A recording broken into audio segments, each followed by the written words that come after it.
Okay, Dale, but how does malware get in? Well, that's a great question. We've already talked about how the standard user actually brings in a majority of it. But malware itself can actually be broken down into two different types. One of these is viruses, which requires human assistance, meaning I have to actually execute the file in order to get infected with the virus. We also see worms.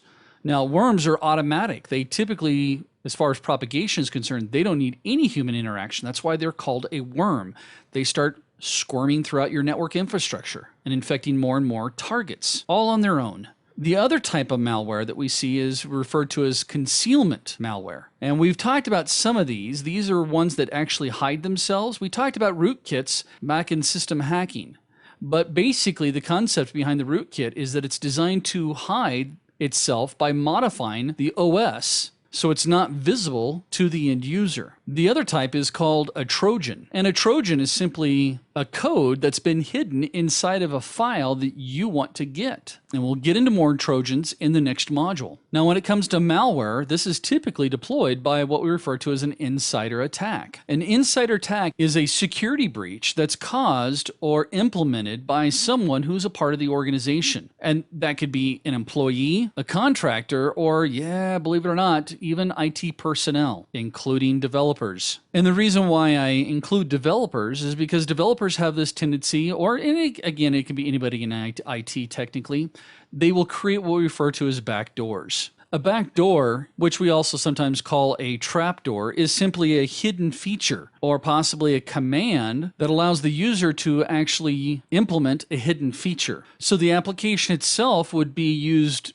as normal. It performs as expected, unless somebody activates the back door, in which case the hidden feature gets activated and then the program does something that's totally unexpected or something you weren't aware of what it would do. Kind of like a Easter egg. Have you ever seen an Easter egg on DVDs or on a piece of software? Like Android's been doing Easter eggs for a long time where you can go in and look at the settings for your Android device, go down and tap rapidly on the version of Android. If it's Jelly Bean, then all of a sudden a bunch of jelly beans show up with little happy smiley faces. Now that's not anything destructive. It's just showing you that, again, here I am inside of settings and there's a hidden feature there that, again, if I activate the hidden feature, I get a little animation out of it. Now, we also have something that's called a logic bomb. A logic bomb is based off of the fact that this piece of malware is going to activate itself based off of what we refer to as a logical condition. Does anybody remember the movie Superman 2 with Richard Pryor? Okay, there's your next homework assignment. No, I won't torture you. It was really a bad show. But in the movie, Richard Pryor decides to go and learn about computers, and he becomes this big computer expert. And he figures out a way, with all this money that's being transferred between banks, he's working for the bank, that he could just round up the cents between all these different transactions. And he would take the difference between the actual transaction and the rounding up and take that rounded up number and move it into his own account. And he ended up having hundreds of thousands of dollars. And back in the 80s, that was a lot of money. Well, that was a logic bomb that was going off because whenever a transaction took place, this actually took place. Many times we see it based off of time and date. And a great example of that is the famous Omega bomb. No, I'm not talking about some superhero's bomb. Omega Man! Now, this was a case back in 1996 that took place with Omega Engineering. This was actually the first federal computer sabotage case that took place. Now, what happened is there was a gentleman by the name of Timothy Lloyd, who was a network manager and administrator for Omega Engineering. And what was happening is he started getting written up for performance issues. And so he started looking for another job, but he was getting a little upset. And so what he decided to do was to create a logic bomb. He first went through and created a user account that was called 12345 that had no password and had full administrative rights. Now, Omega Engineering had the policy that all employees were to save their data, their work, all their documents to a centralized file server. And their policy said that they could not make their own backups. So he developed this logic bomb on his own workstation and then moved it to the server when he realized that he was probably going to be fired. Now, he also went and requested a backup tape from HR of all the data, and it was the most recent backup. He then went through, and his logic bomb that he wrote basically said that if his account did not log in after 20 days, then to execute the following command. And it was simply to switch over to the network drive, which was the F drive, log in with a username of 12345, no password, change into the directory of public, and then run a program called fix.exe. Now, this fix.exe program was actually Deltree from the old DOS days, which allowed an administrator to delete files. And as it deleted, it first asked, "Are you sure you want to delete?" And then on the screen, it would say deleting. Well, he went through and changed it. So instead of deleting, it said fixing. And he said to delete everything. He used a /y option, which means it didn't prompt the user, "Are you sure you want to do this?" It just did yes. And then he did a wildcard, which means to delete everything.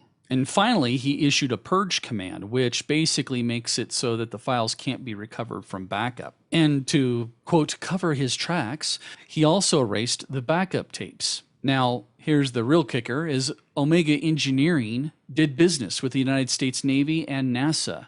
So the Secret Service got involved on this one, folks. And when they raided his home, they found the same logic bomb on his computer where he'd been playing around with it, as well as that's where they discovered the tapes had been erased.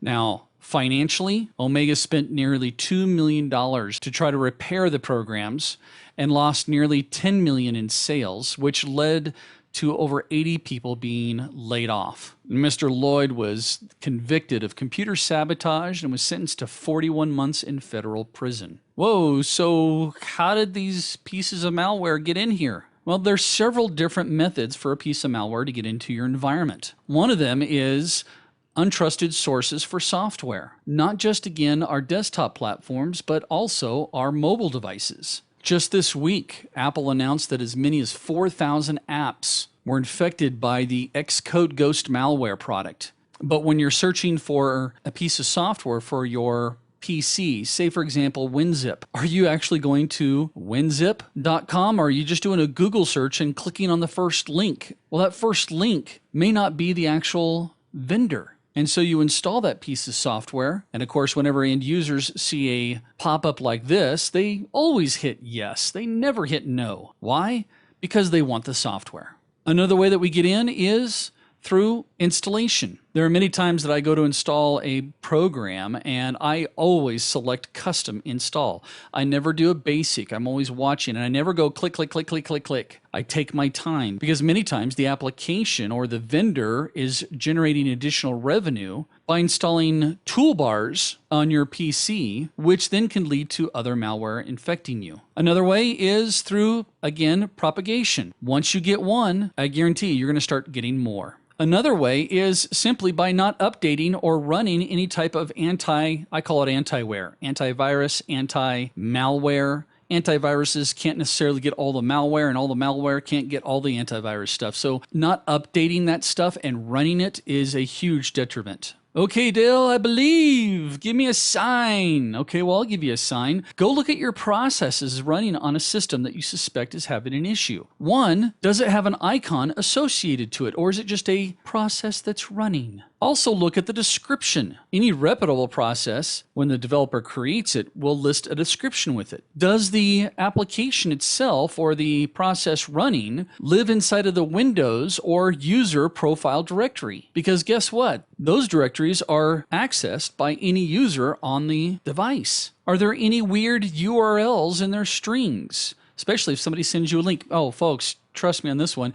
Be careful about the latest trend where people are creating shortcut links to websites. I'll show you what I mean here in just a second. And also look for any open TCP/IP endpoints where your machine's just listening on a port that you can't explain. Let me show you what I mean. So I've jumped out here to my Server 2012 R2 box, and I'm going to simply open up the Task Manager. Now the Task Manager has come a long way. I'm going to select more details. Microsoft a couple years ago went through and bought out sysinternals, and they included a product which I still love to use to this day. It's called Process Explorer. And they've incorporated some of those same concepts here in the latest Task Manager. But I'm going to go here under my Details tab. I'll make this biggie size so we can see it. This is what I mean is, first of all, I always sort by my PID. And anything over 2000 in the PID is launched after the operating system fires up. And so that's when I would need to pay special attention. Now, I mentioned in the slides that you should check out the description. Notice the descriptions. Most of these make sense of what they are and what they're doing. I will also take one if I don't know, for example, what this particular product does, right-click on it and open the file location. Where is it going?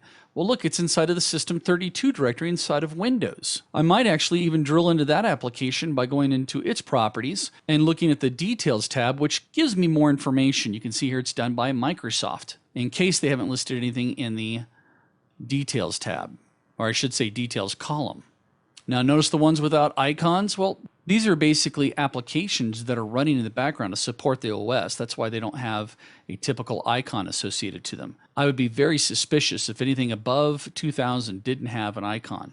You can also right-click on Select to Search Online, which will open up your most current browser. And this computer's not hooked up to the internet, but based off your search preferences, it would take you and look for that particular product, and many times you'll be able to tell what that product is. So I can quickly tell here, I don't have any treats. I mean, threats. I'm getting hungry.